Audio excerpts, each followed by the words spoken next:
Bonjour à tous, Magali, fille de Lune Tarot, j'espère que vous allez bien. Nous voici là pour ce tirage. Nous avons la pleine lune dimanche et bien sûr les énergies de cette pleine lune dans ce signe particulier qui est du bélier. J'ai envie de demander aux cartes les messages pour pouvoir s'aider de ces énergies très particulières. Alors comme Roland Legrand appelle cette pleine lune, c'est boucler les vieux dossiers, laisser les choses derrière. Pour moi, c'est aussi digérer certaines choses parce que je trouve ça important, cette idée de digérer presque plus que d'en finir avec, je crois, afin de pouvoir mieux assimiler les choses. Et je voudrais voir, alors j'ai créé un tirage que j'utilise, je pense que j'utiliserai toujours le même tirage maintenant pour cette pleine lune et pour essayer de comprendre comment s'accommoder de ce qui se passe autour et de mieux comprendre, canaliser les énergies et savoir amener les choses jusqu'au bout en s'aidant des caractéristiques du bélier. Alors le bélier, bien entendu, affirmé, dirigeant, courageux. On y va, on exprime ses opinions, ses émotions, ses envies, mais pas que. Parce que avec cette pleine lune, il y a un axe avec le signe de la balance, et la balance, c'est l'harmonie.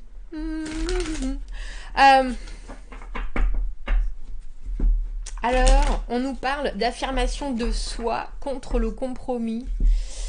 Que peut-on s'apporter mutuellement? Donc cette pleine lune nous demande de trouver un équilibre entre répondre à nos besoins personnels et répondre à ceux des autres. Entre autonomie, équilibre entre l'autonomie et la compagnie. Parce qu'il y avait quelque chose avec la balance qui peut aussi un peu s'oublier pour harmoniser tout. Et avec le bélier, c'est pas possible.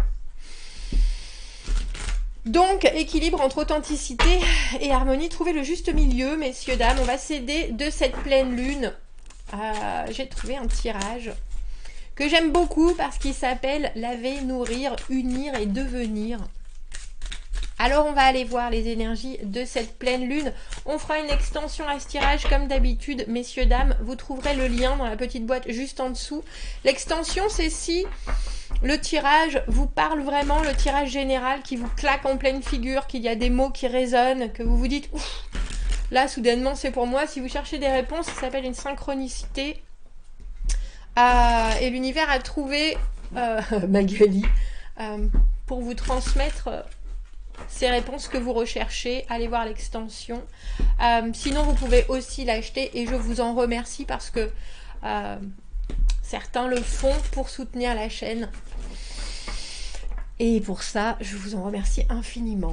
Vous trouverez donc le lien dans la petite boîte juste en dessous. On va aller voir les énergies de cette pleine lune.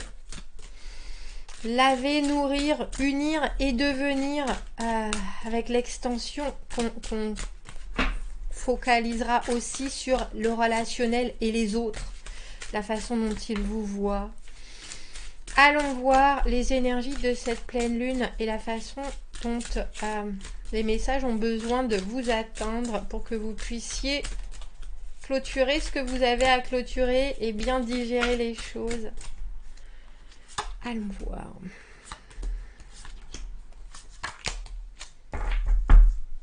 Alors c'est drôle parce que vous voyez cette pleine lune, comme il l'appelle dans le Moonologie, c'est un climat de feu approche. Et Fiery Climax, c'est aussi comment on appelle ça, la fin du feu d'artifice. Vous savez, le bouquet final, ça s'approche. Je voudrais la mettre là, voilà, pour moi. C'est aussi pour vous, mais ouf, rien que ça. Me purifier de ce j'en ai plus besoin, nous avons l'empereur. Alors l'empereur, bien sûr, pour mes amis contrôlants, hyper contrôlants, et moi-même aussi, j'aime bien gérer, j'aime bien savoir où je vais, c'est pour ça que j'aime pas les surprises. J'aime bien pouvoir réfléchir avant de poser, etc., comprendre ce qui se passe, maîtriser les éléments. Bien sûr, l'empereur, c'est l'autorité, hein. Wow, dis donc, rien que ça. Nourrir, renforcer ce qui m'est utile. On a la force à l'envers. Alors la force à l'envers, c'est la vulnérabilité. C'est aussi accepter certaines parts de faiblesse. C'est aussi ne pas vouloir absolument faire don de soi, mais d'un côté comme de l'autre, c'est-à-dire accepter tout ce que l'autre va nous dire sur nous en disant oh, oui, bah, oui, effectivement. Tendre l'oreille sur l'image que les autres ont de nous, même dans les j'ai envie de dire, dans les mauvais côtés, euh,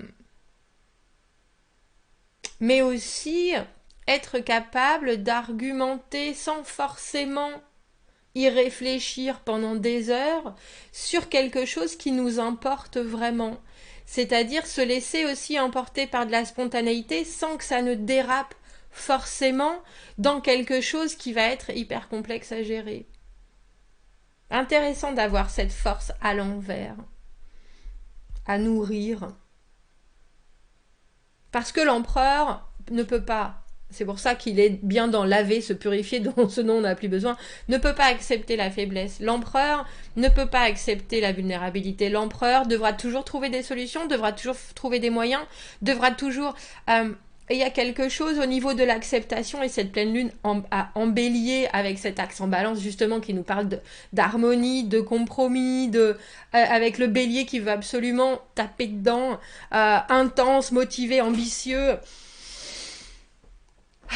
Il y a aussi une compréhension dans la confusion qui est très probablement importante pour votre rapport à l'autre. Parce que tout le monde ne peut pas être comme vous l'êtes parfois. Et là, quand vous êtes trop comme ça, trop sûr, trop borné, trop confiant, trop fais ce que je te dis et fais pas ce que je fais, ou fais ce que je te dis parce que ce que je fais, regarde où ça m'a amené, il y a un côté hyper... alors, quand on parlait du dirigeant et du côté dirigeant du bélier, c'est aussi euh, quelque part aplatir les désirs des autres et être en surmoi euh, pour ne pas montrer ces faiblesses-là, pour ne pas se laisser attraper par la fragilité, pour ne pas dévoiler certains côtés très sensibles. Et la force à l'envers, pour moi, c'est pas, alors c'est quand on fait endroit envers, positif, négatif, faiblesse, force. C'est surtout comprendre euh, que l'on va réagir différemment par rapport à différentes choses, par rapport à, on ne peut pas avoir une seule et même armure pour tous les combats. Certaines choses doivent être prises avec douceur, certaines choses ne sont pas là pour être comprises, elles sont juste là pour être soutenues. Quand vous avez un môme qui fait un esclandre dans un magasin, il y a des fois, il faut le plus souvent, il faut juste laisser sortir la frustration. Ça sert pas à grand chose et ça va plutôt bloquer les choses que de dire on fait pas ça ici et maintenant. Vas-y, crie, époumonne-toi, ça va mieux maintenant, on en reparlera un peu plus tard, ou alors si tu veux me dire pourquoi ici et maintenant, soit. Mais il y a ce côté sortir le monstre pour mieux le comprendre, si vous voyez ce que je veux dire. Et ça, on a presque l'impression que c'est vraiment mis en lumière pendant cette pleine lune. Rééquilibrer vos qualités et vos défauts, les plus et les moins de cette situation avec le 2 de coupe, le coup de foudre. Alors comme vous le savez, pour moi, le coup de foudre professionnel, relationnel, tomber en amour avec quelque chose, avec un instant, avec quelqu'un, avec une situation de vie, une connexion instantanée. Unir, bah dis donc, rééquilibrer les plus et les moins. Alors c'est drôle parce que je pense à une pile, hein, forcément. Vos qualités et vos défauts, ce que vous voyez dans l'union et ce que vous aimez dans l'union ou dans le relationnel easy, tiens, fluide, mais aussi ce qui vous... Alors quand on parlait d'autonomie et d'indépendance ou de dépendance et de compagnie, qu'est-ce qui vous importe dans une belle union? Qu'est-ce que vous devez lâcher de contrôle au profit de l'harmonie sans pour autant vous perdre et sans pour autant écraser l'autre? Le 2 de coupe, bien entendu, la façon dont on se voit chez l'autre, mais ce qu'on découvre aussi de soi chez l'autre et vice-versa. Ce qui fait que les choses se mélangent fluidement parce qu'il y a un intérêt mutuel. Alors comme je vous dis, ça peut être dans n'importe quelle situation de vie, aussi bien un couple, et la projection que l'on a de ce couple, l'énergie que l'on en tire, comme celle qui se crée quand on est alors en compagnie, mais aussi le fait d'être bien sûr que 1 plus 1 égale 2, soit, 1 plus 1 égale aussi un couple.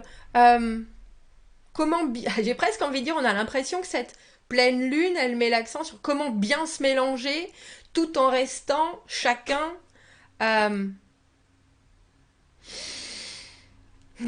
aussi indépendant que possible dans un bel ensemble. Simple et très complexe à la fois.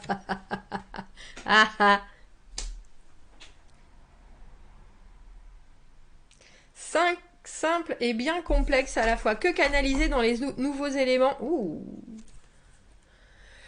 Dans les nouveaux éléments qui arrivent, devenir la reine d'épée. Alors elle me fait en plus penser à Médusa. Je sais pas pourquoi. Il y a quelque chose avec cette idée de devenir de pierre. Hein, on est d'accord. Il y avait une statue, c'était une déesse avec les serpents sur la tête. Quand je pense à Médusa, parce que ça doit être Médusa en anglais, mais... Bref, la reine d'épée, le détachement. Devenir capable de ne comprendre que ce qui est nécessaire et de ne s'embarrasser que de ce qui est nécessaire. Alors bien entendu, si on parle de reine d'épée dans les termes du bélier et de cette pleine lune, quand on parle d'intensité, d'ambition, d'être direct et directif, il y a quelque chose chez la reine d'épée qui est phénoménal parce que l'empereur, on le laisse de côté, celui qui contrôle tout et celui qui veut absolument asseoir son pouvoir. À la place, on prend cette reine d'épée. Qu'est-ce qui est juste? Qu'est-ce qui n'est pas juste? Qu'est-ce qui me sert? Qu'est-ce qui ne me sert pas? Qu'est-ce qui sert à la situation? Qu'est-ce qui ne sert pas à la situation? Qu'est-ce qui est aussi vrai et qu'est-ce qui est faux? Et je me sers de mon discernement et de ma capacité de recul pour justement voir ce qui est vrai et ce qui est faux, ce qui vient de mon envie de contrôle ou ce qui vient de ma peur de certaines choses, et ce à quoi je peux me fier, qui est ma raison, mais aussi alors j'ai envie de dire un désir très fort d'honnêteté, et c'est pas si vous êtes en face de quelqu'un qui est complexe ou de quelqu'un qui est plein de mensonges, etc., il y a des possibilités complètes de réussir à voir aussi ce qui est vrai et ce qui est faux. Très rapidement, vous avez ce qu'on appelle des red flags, des drapeaux rouges, des avertissements de partout de l'univers qui viennent vous dire et votre petit téléphone intérieur. Tiens, tiens, mon collègue m'a dit qu'il avait fait ça, il n'a pas du tout fait ça en fait. J'ai pas du tout. Tiens, il se couvre. Tiens. Et la reine d'épée, alors avec le bélier, elle est juste, elle n'est pas critique, elle n'est pas dans le jugement, elle va juste exactement là où il faut et elle dit j'ai pas ça. Alors en plus avec le bélier, on a le sentiment que vous pourriez arriver, la porte grande ouverte, claquer la porte, mais qu'est-ce qui se passe? Vous vous rendez compte, j'ai pas ce qu'il faut. Empereur, pour faire mon travail. Reine d'épée, excusez-moi messieurs, dames, bonjour. Je suis bien confuse, soudainement, parce qu'il semblerait que je n'ai pas les bons chiffres pour continuer mon travail. Ce qui est bien frustrant, n'est-ce pas? Il y a quelque chose de très ouvert dans ce que veut dire la reine d'épée, et elle est le parfait élément entre le bélier et la balance, entre trouver l'harmonie mais en même temps être relativement, avoir un esprit critique mais objectif justement pour pouvoir avoir les meilleurs résultats avec cette franchise et cette absolue je répète sincérité, enfin honnêteté qui est de mettre les gens en face de leurs actes, si vous voyez ce que je veux dire. Et vous-même, il y a vraiment une capacité chez la reine d'épée de voir les choses pour ce qu'elles sont, d'être honnête avec soi-même. Tiens, mes amis m'appellent plus, qu'est-ce que j'ai bien dû faire? Tiens, pourquoi? Qu'est-ce qui se passe à chaque fois qu'il y a des expériences et des expériences et des expériences qui se repassent? Et avec l'empereur, qu'on vous demande de laisser se purifier de ces énergies d'hyper-contrôle, de vouloir écraser l'autre par des intentions ou par des réactions qui peuvent être aussi des réactions de peur, des réactions de rejet, des réactions d'abandon. Tiens, je réagis comme ça parce que on ne va pas dans mon sens, j'ai pas forcément raison, mais je sais pas comment m'exprimer différemment. Il y a quelque chose avec cette pleine lune qui vous dit, j'ai presque envie de dire, demandez conseil. Si vous ne savez pas, et que vous savez qu'il y a des erreurs qui sont faites, ou il y a des moments de vie qui sont trop forts, trop intenses, justement, demandez et acceptez, parce que la reine d'épée, elle voit très bien aussi ses bons côtés comme ses mauvais. Et elle sait faire avec ses bons côtés comme ses mauvais, et elle va, comme la justice,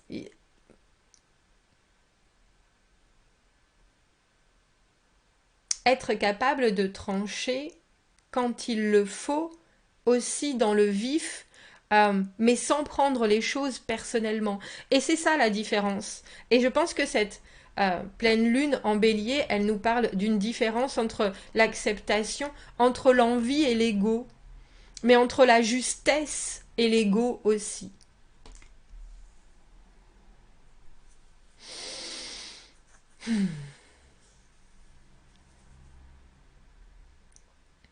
Parce que il y a l'idée de répondre à vos besoins ou de répondre à ceux des autres. euh, il y a quelque chose, je pense, et surtout avec ce bélier qui est signe de feu, avec cet empereur, bien entendu, qu'il représente d'ailleurs, dans le tarot, d'ailleurs. Qu'est-ce qui, ami bélier, vous... j'ai envie de dire vous défrise. Qu'est-ce qui est trop chez vous? Qu'est-ce qui pousse trop les autres dans leur retranchement et qu'est-ce qui n'est plus nécessaire alors que vous soyez bélier comme cet empereur ou pas? Il y a surtout l'idée là que cette pleine lune, pour amener les choses jusqu'au bout, est l'union quelque part de votre fragilité, mais de ce que vous devez accepter de la fragilité des autres aussi. Je pense que la pleine lune met un point d'honneur à vous faire regarder ça en face. Que vous soyez bélier ou pas. Ah oui, j'ai écrit les signes les plus impactés, bélier, cancer, balance et capricorne. Avec ce 2 de coupe, il y a bien entendu réussir à réunifier ce que vous voulez donner et ce que vous voulez recevoir. Et votre image qui parfois est peut-être... Alors j'ai envie de dire... C'est trop poli, mais dans tous les sens du terme, hein, polir. Trop... ou alors c'est une trop grande confiance, ou alors au contraire une confiance qui est un masque parce que il est encore pour vous compliqué de laisser sortir vos émotions pour ce qu'elles sont. Peut-être que vous voyez vos émotions comme des faiblesses aussi, ou certaines de vos émotions, que ce soit de la colère, comme de la peur, comme de la tristesse, Et ça, il y a peut-être cette pleine lune qui a envie de vous dire, si tu recherches ce 2 de coupe, cette union entre tous les morceaux de toi, mais aussi cette meilleure compréhension de l'autre, il va falloir que tu utilises, j'ai envie de dire, ton œil, ta vision consciente des choses, sans rien mettre de côté et sans te laisser marcher dessus par alors j'ai envie de dire ton propre ego, et c'est exactement ça. On ira faire une extension où on va aller voir comment vous pouvez, quelles sont les aides et les obstacles pour pouvoir accompagner ça vers ce 2 de coupe, bien entendu. S'aider des gens autour aussi, les énergies de ceux qui vous regardent, et voir quel degré de compassion ils ont pour vous quelque part, et les conseils pour mieux vivre votre relation aux autres. On ira faire ça dans l'extension. Je voulais faire un petit rituel pour cette pleine lune. Qu'est-ce que l'on a besoin de mettre aussi en avant Merci. Ouf, l'énergie. Bah oui, on voit bien. L'empereur, le signe du bélier dans le tarot. L'énergie, vous allez en avoir. Et j'ai envie de dire, on a presque l'impression que vous allez dévorer la vie. Mais j'ai l'impression que vous pourriez aussi dévorer tout sur votre passage. Donc faites attention. C'est le pommier. Notre belle carte. Alors, divination, quand la prêtresse de l'énergie apparaît, il est temps de regarder quelle énergie vous avez à l'intérieur de vous et quelle est cette énergie que vous laissez sortir dans votre vie. Est-ce que c'est bon, mauvais ou est-ce que c'est vraiment moche? Faites attention à la façon dont les gens vous font vous sentir, même quand vous passez du temps avec eux. Soyez conscient que de l'énergie que chaque personne amène avec elle. Et c'est juste une chose. But when you choose to only associate with people who are good for you, it can save you so much angst. Oh. Mais quand vous choisissez de seulement vous associer avec des gens qui sont bons pour vous, ça peut vous économiser beaucoup de colère. Gardez votre personnel énergie légère et lumineuse. Mettez des limites appropriées et apprenez à dire oui seulement quand vous le voulez vraiment ou seulement quand vous le pensez vraiment. La vie est trop courte pour donner votre précieux temps et votre énergie à tire-larigot à ceux qui ne l'apprécient pas à sa juste valeur. En plus, c'est de saison les pommiers, hein, messieurs, dames. Bref, une façon simple et puissante d'utiliser la pomme contre l'énergie négative. Alors, prenez un bol en verre et remplissez-le à moitié de vinaigre. Sur une pomme, écrivez au stylo chaque personne et chaque chose qui vous ennuie. Mettez la pomme dans le bol de vinaigre ajoutez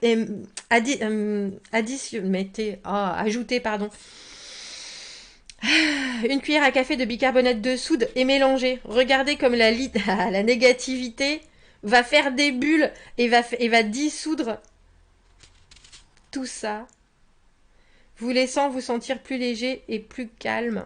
Jetez la pomme et le vinaigre souillé. Bah dis donc, quel programme.